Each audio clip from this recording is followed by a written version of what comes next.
Olá pessoal, tudo bem? Até agora a gente tinha estudado os movimentos de uma maneira bem mais simples. Por quê?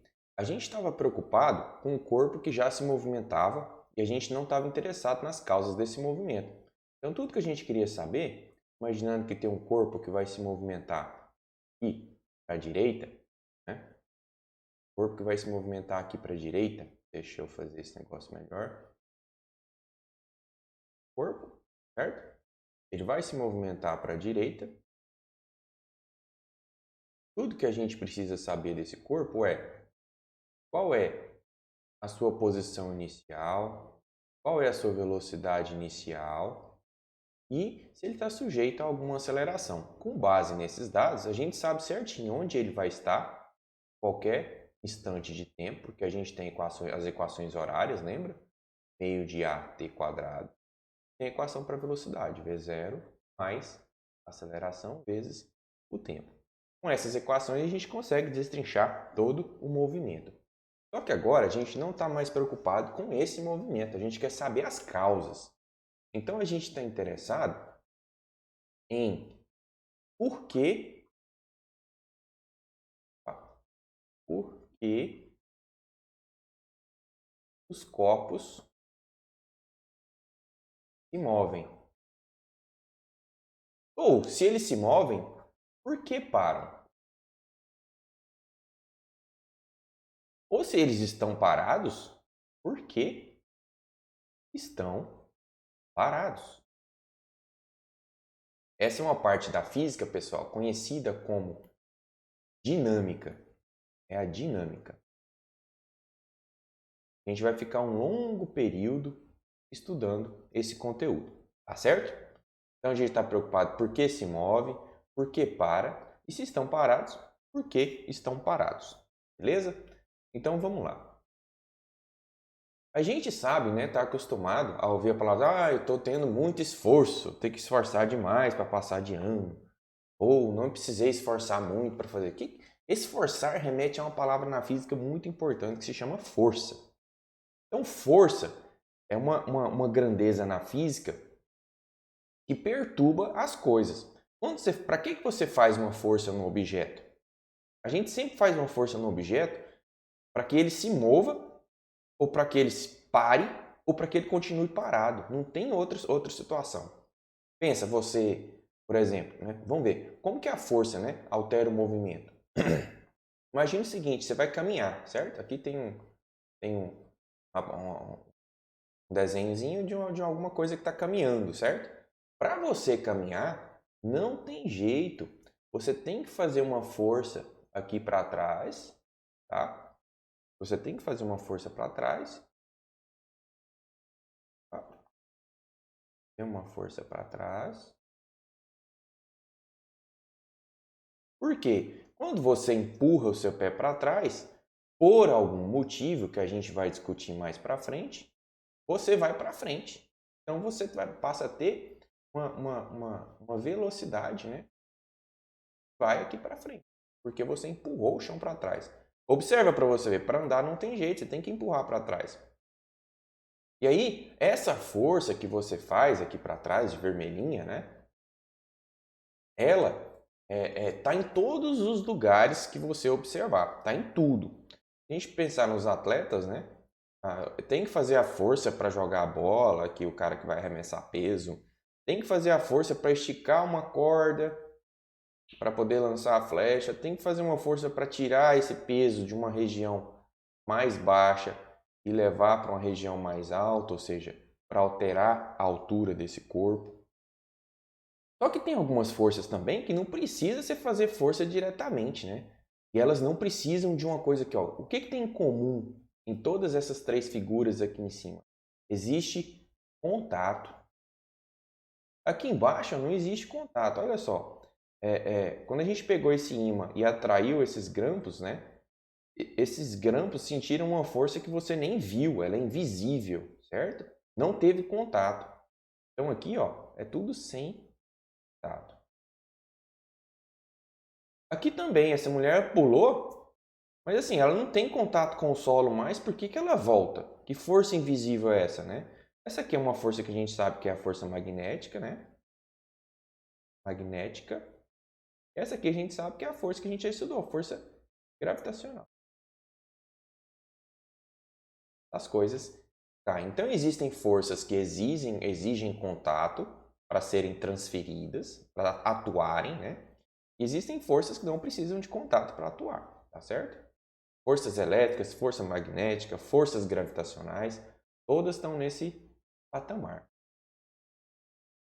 E aí, além da gente ter essas forças, né, a gente tem as situações em que os corpos estão em equilíbrio. Corpos estão em equilíbrio. Observa, por exemplo, esse livro aqui na mesa. Ele está parado aqui na mesa, certo? Ele está parado. Então a velocidade dele aqui, ó. Então a velocidade dele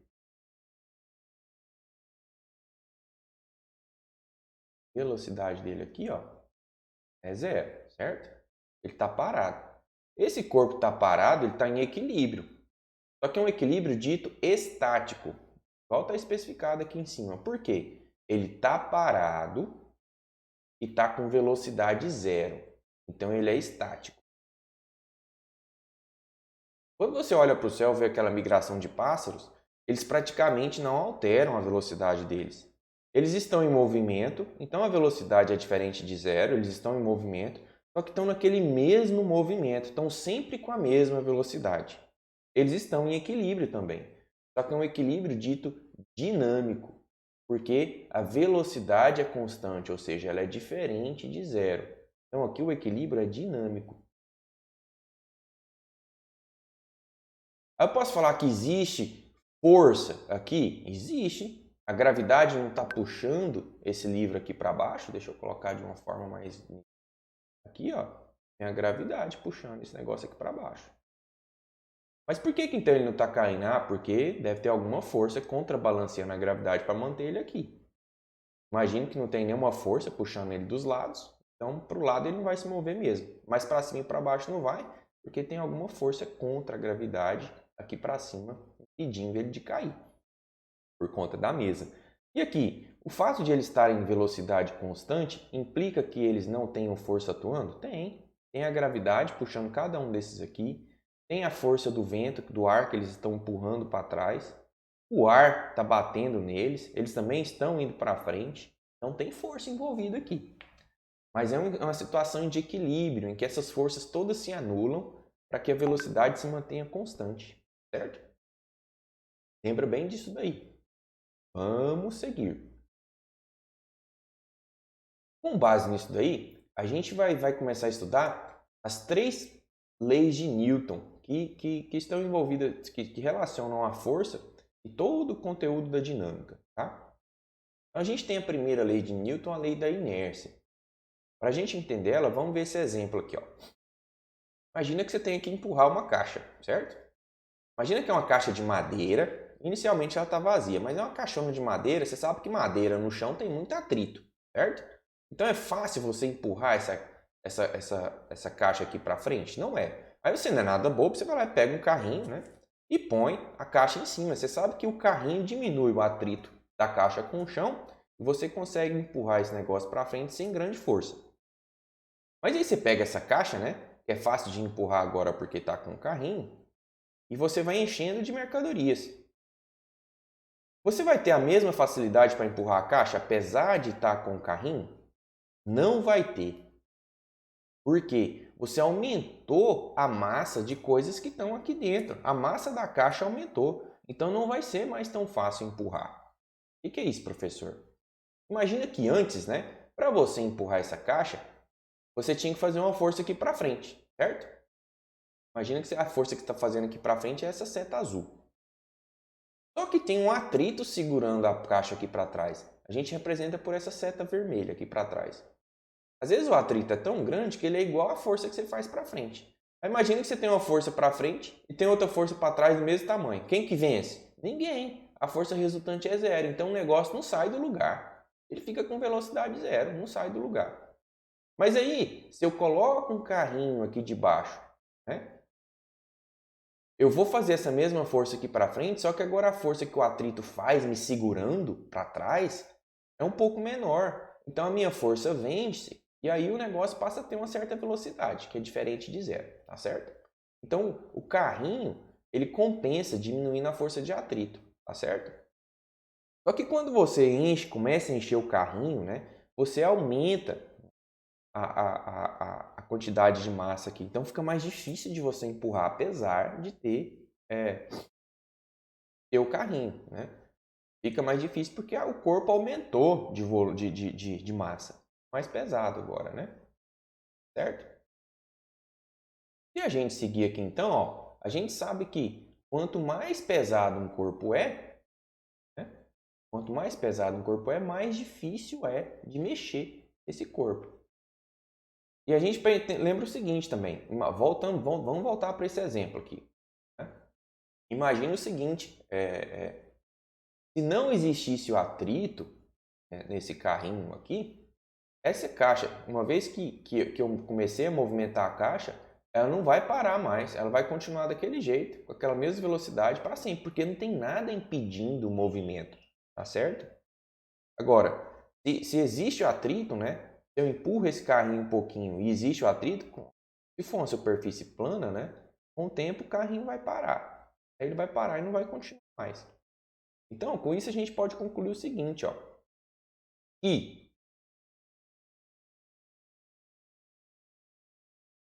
A gente pode concluir o seguinte, ó, que um corpo parado permanece parado até que algo perturbe, certo? Se ele está lá parado, ele só vai deixar de ficar parado se alguma coisa perturbar ele. E essa coisa que a gente chama, né, que vai perturbar ele, a gente chama de força, certo? É a força que perturba o estado de movimento das coisas. Se o corpo está em movimento constante, se ele já está lá indo toda a vida, ele vai manter desse jeito até que uma força perturbe ele. Ou a força vai perturbar para ele andar mais rápido, ou a força vai perturbar para ele parar, tá certo? Então é a força que perturba o estado de movimento. Ele pode ser parado ou pode ser constante. E ele vai permanecer parado ou vai permanecer constante até que alguma coisa atrapalhe isso daí. Essa coisa que pode atrapalhar é a força, certo? Por exemplo, olha esses dois carros aqui. Imagina que é o seguinte, né? Você está num carro muito potente e aí de repente esse carro acelera para frente. O que vai acontecer com o seu pescoço? Seu pescoço vai para trás ou vai para frente? Ah, seu pescoço vai para trás. Por que isso acontece, professor? Quando o carro acelera de uma vez, meu pescoço tende a ir para trás. Por quê? Você não estava parado? Se você estava parado, seu corpo quer continuar parado. Só que aí vem um carro e acelera aqui para frente e atrapalha seu estado de movimento. E aí, mas seu corpo estava parado, ele tende a continuar parado quando o carro vai. Por isso que seu pescoço, na verdade, ele não vai para trás. Ele tende a ficar onde ele estava. Aí ele vai ficando lá para trás, porque ele quer ficar parado. Mas aí o banco, né, que está colado no carro, obriga você a ir junto, certo? Senão você ficaria parado. Da mesma forma, imagina que o carro já está em movimento. Ele já tem uma velocidade diferente de zero, está indo aqui para frente. Aí de repente ele freia. Por que você vai para frente? Hein? Por quê? Você já não estava com velocidade? Se você já estava com a velocidade aqui para frente, seu corpo quer manter essa velocidade. Aí se o carro freia, seu corpo continua indo. Né? Seu corpo continua para frente. Por isso que o seu corpo vai para frente, porque o carro freou e você continua indo. Lógico que você vai parar também, porque tem um cinto que te prende no banco que está preso no carro. Por isso que é importante os airbags, né? Os carros com segurança. Por quê? Quando o carro bate, né? Ele está em velocidade. Aí ele bate, de uma vez ele para. Só que você está preso lá dentro do carro, né? Você tende a ir para continuar indo para frente. O carro parou, a estrutura do carro parou, mas o seu corpo ainda está indo. E aí, se não tem alguma coisa fofa aqui para proteger sua cabeça, o seu corpo, né? A situação fica muito crítica. Então é isso, seu corpo está parado, ele tende a ficar parado. Por isso que um solavanco, né? Seu corpo tende a ficar onde estava. Aí parte vai para frente, parte fica. E aí dá aquele solavanco para trás. E aqui, se ele já está andando, né, ele tende a continuar andando. E aí, quando o corpo para, ele tende a continuar andando e vai para frente, tá certo? E a gente, né, sumarizar tudo isso daí, a gente vai ter o seguinte, ó. Deixa eu fechar isso daqui. Ok? Então é isso daí. Um corpo, pessoal, tende a permanecer em estado de movimento até que alguma coisa o atrapalhe. Essa é a lei fundamental aí, certo? A gente tem que sumarizar isso daqui, ó. Isso daqui que é muito importante você lembrar. Essa parte aqui, ó.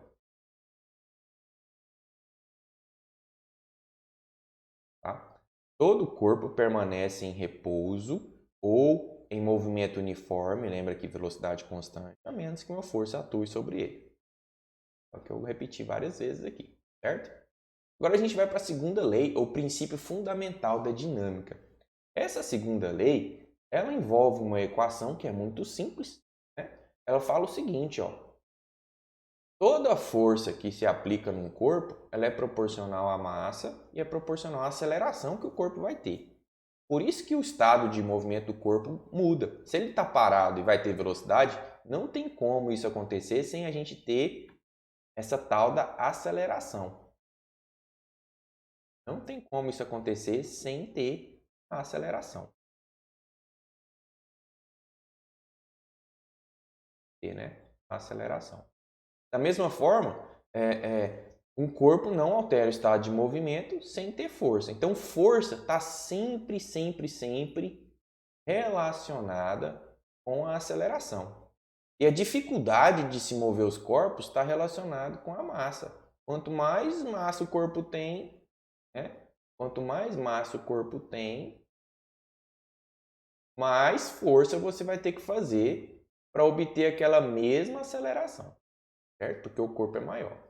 Agora a gente está falando, então a gente sabe que força é massa vezes aceleração. A gente viu, né, nas aulas de vetores que a força é uma grandeza vetorial, porque força tem modo, tem um tamanho, é uma força de 10. Agora a gente vai ver a unidade. Tem modo, tem tamanho, modo, né? Tem direção, é uma força que está nessa linha. Mas ela está nessa linha nesse sentido aqui da seta, certo? Então tem modo, direção e sentido. Então a aceleração também vai ter, tá certo?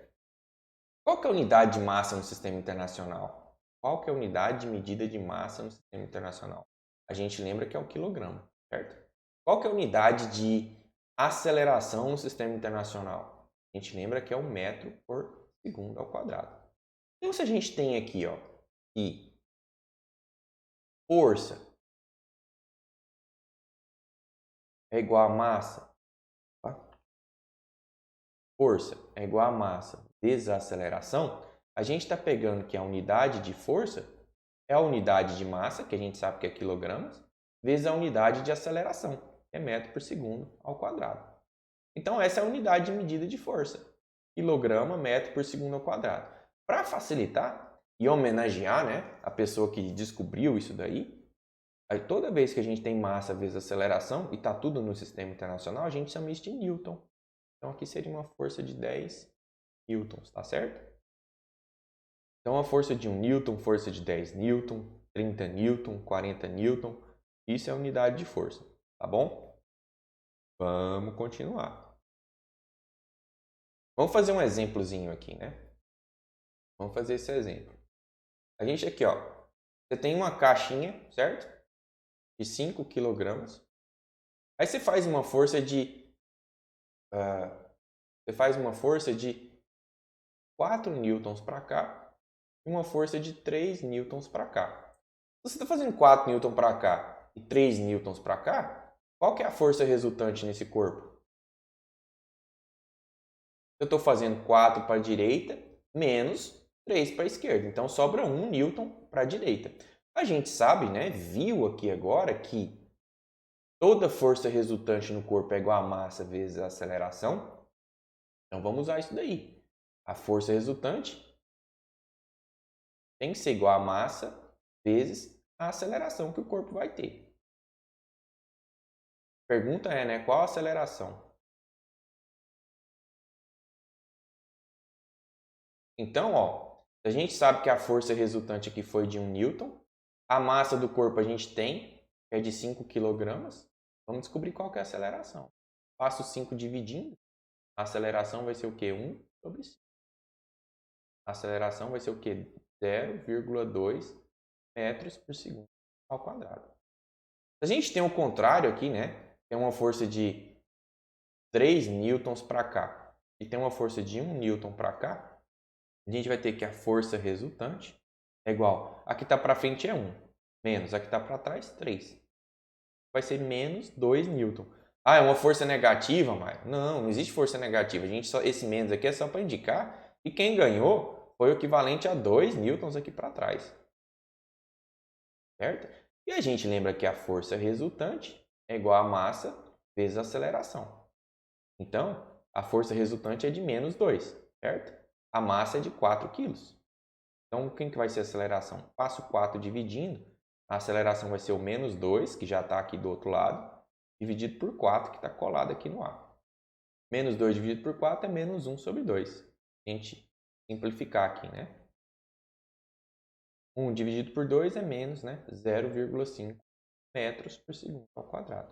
Ah, o que significa aceleração negativa? Significa que ele vai acelerar para a direita ou para a esquerda nesse nosso referencial? Esquerda, certo? Beleza? Tranquilo, né? Lembra de vetores, força é vetor. O vetor que está na frente e está maior ganha, né? Então aqui ganhou 1 para a direita, aqui ganhou 2 para a esquerda. Por isso, o negativo. Bora fazer mais um exemplo aí? E agora, professor Mário? Qual é o módulo da força resultante? E da aceleração? Nossa, imagina aqui ó, que você tem esse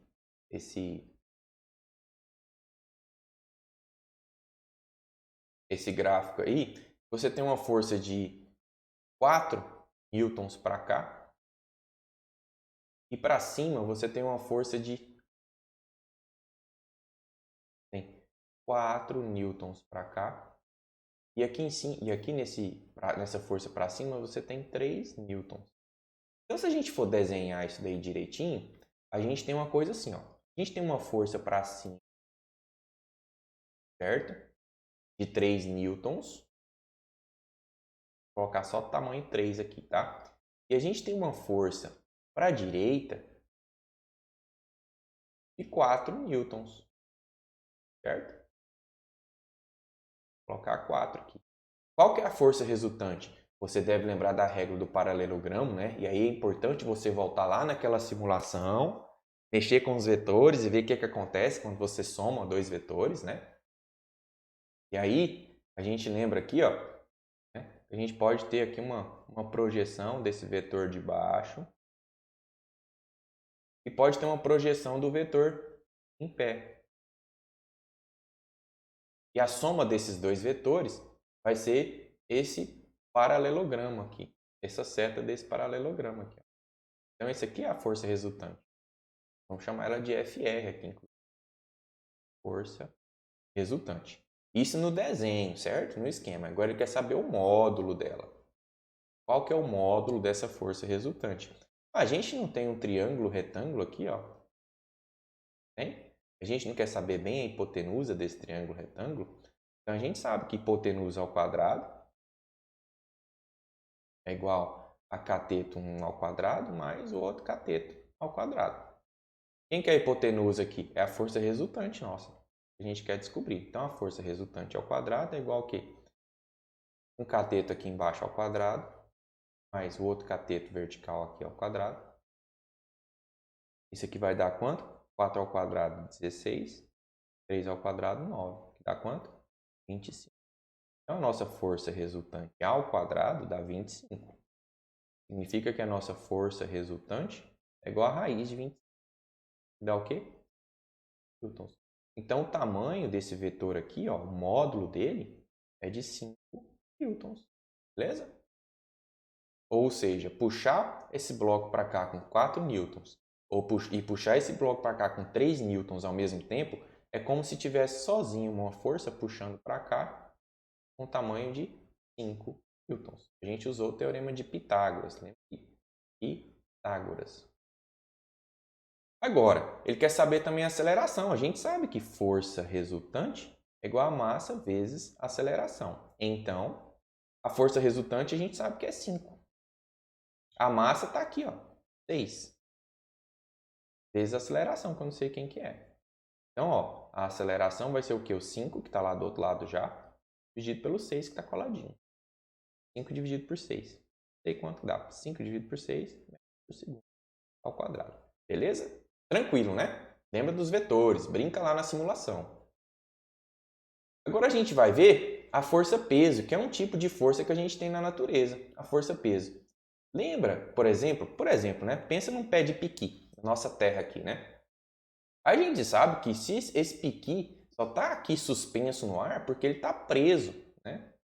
Preso aqui, ó, por essa estrutura da árvore. A gente sabe que se isso aqui rebentar, o que vai acontecer? O piqui vai o quê? O piqui vai o quê? Cair, certo? Por que ele cai? A gente viu, né, no conteúdo lá de cinemática que existe uma aceleração aqui para baixo, que é a aceleração gravitacional. Então ele vai cair. Mas aqui, por outro lado, você não lembra que força não é igual a massa vezes aceleração? Não é? Bom, esse piqui aqui, ele tem a massa dele. Qual que é a aceleração que ele está sujeito? Não é a aceleração da gravidade? É mais ou menos 10 metros por segundo ao quadrado. Então, módulo dela, né? Então, essa força resultante aqui para baixo, ó, vai ser o que? A massa do piqui vezes a aceleração a qual ele está sujeita, que é a da gravidade. Só que essa força aqui, a gente não chama ela simplesmente de um F, força. A gente chama ela de força-peso, certo? Então, a força-peso é dada pela massa vezes a gravidade. Okidoki? Então, toda vez, ó, força-peso é dada pela massa vezes a gravidade. Por exemplo, qual que é o seu peso? Ah, eu peso 80 quilos. Não, é errado. Peso, lembra agora, a partir de agora e para sempre. Peso é uma força. E é diferente de massa. Massa é a quantidade de matéria que tem no corpo. Peso é a força que essa matéria pode sofrer. Então, por exemplo, eu vou lá na balança da farmácia, vou pesar. A gente chama de pesar, mas isso aqui significa medir a massa.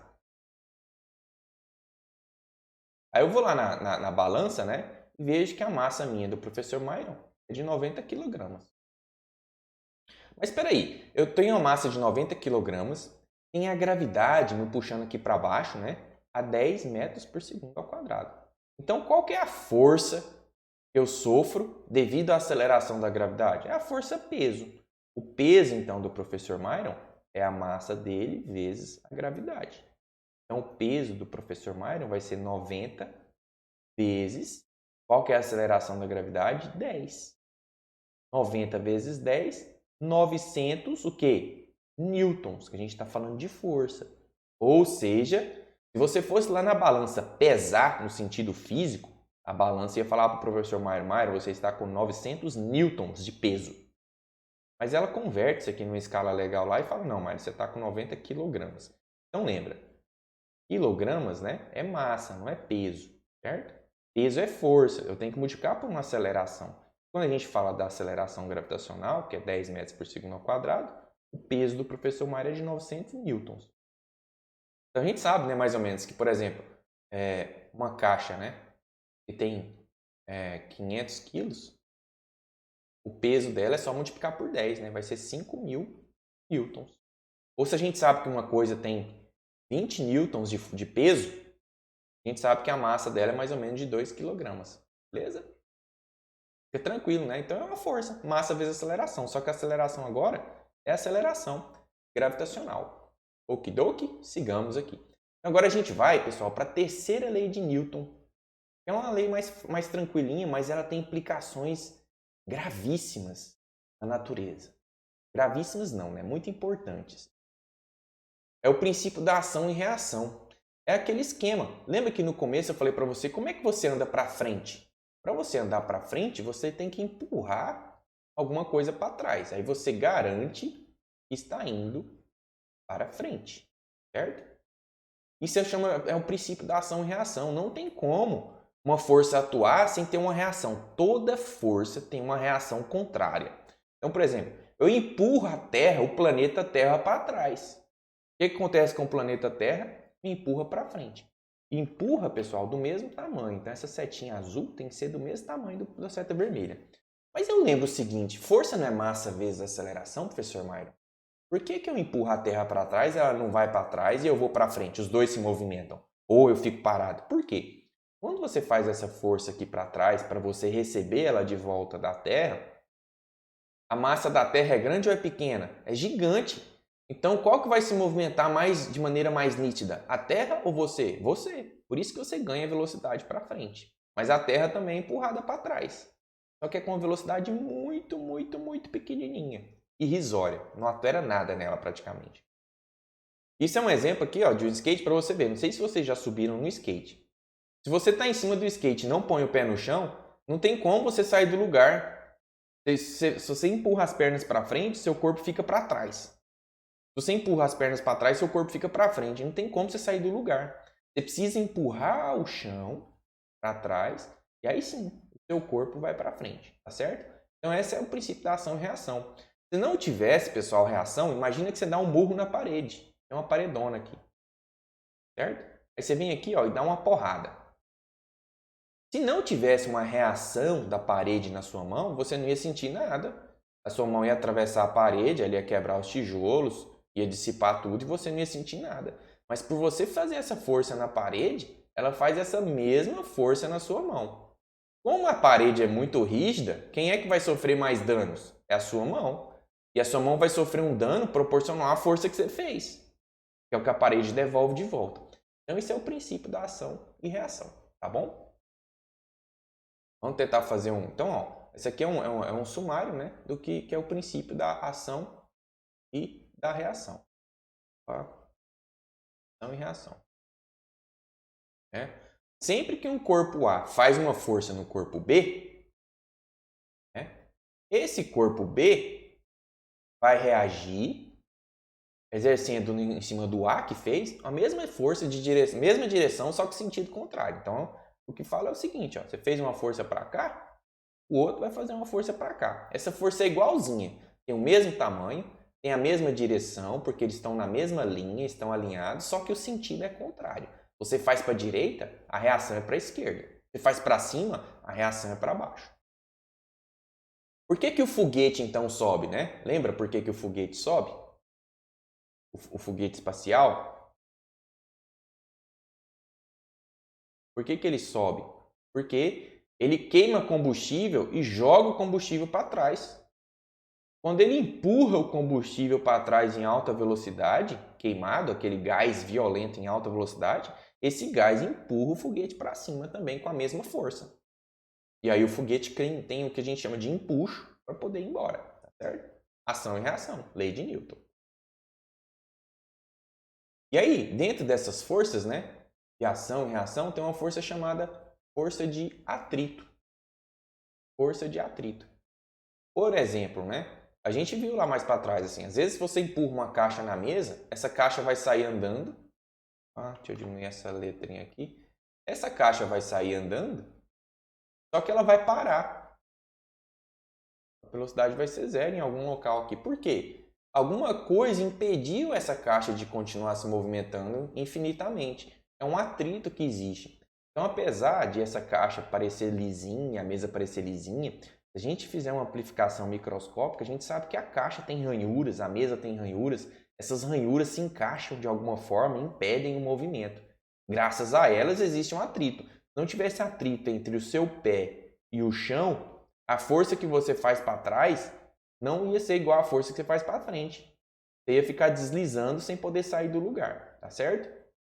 Então, e lembra, essa força de atrito, né? Eu empurrei o negócio aqui para trás, quando ele começou a se movimentar, passou a ter uma força aqui para trás. Ela é sempre contra o movimento. Então, se você está indo para cá, a força de atrito é para cá. Se você está indo para cá, a força de atrito é para cá. Então, ela sempre tende a atrapalhar o movimento.